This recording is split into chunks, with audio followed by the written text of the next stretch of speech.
hopefully we can put it all together in this one.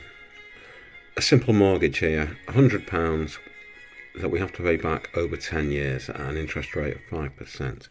Okay, so let's say it was an interest-free loan. We didn't have to pay any interest, and we had to pay it back over 10 years. At the end of the first year, we'd be expected to pay £10 back to bring it down to 90. At the end of the second year, it would have to bring it down to 80. You know, there we go. So at the end of the 9th year, we would pay £10 and owe nothing. It's the end of the 9th year, so that's 10 years, isn't it? So there we go. Each year we pay £10 to bring the mortgage down to zero. That is if it was interest free, but it's not. We're paying 5% interest, like we did on the bigger mortgage.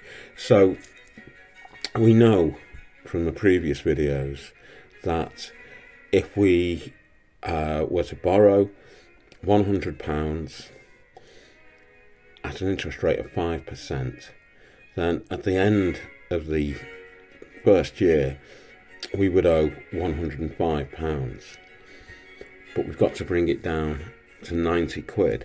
So we owe £5 in interest and we've got to bring it down a tenner.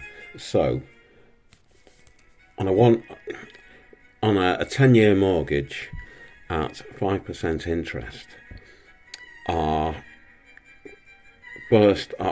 in the first year we'd be expected to pay £15, £10 to bring it down, £5 for the interest. And so in the second year, the principal, what we owe, is 90 quid.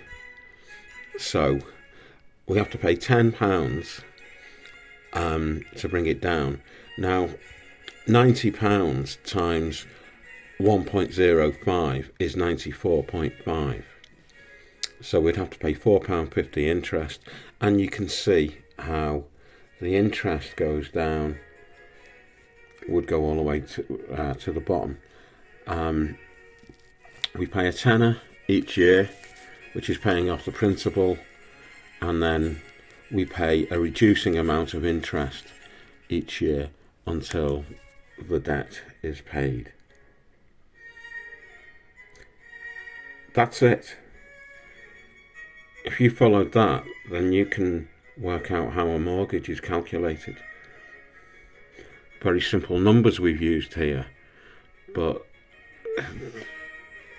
it's not the numbers, it's how we apply them. It's £100, we know we put a K on the end, it's £100,000. It's 5%. In this, we would multiply it by 1.05. If it was a 4% mortgage, it would be 1.04. If it was a 10% mortgage, it would be 1.1. We'll do more of it, but if you can understand that, you can do a mortgage. Mozart.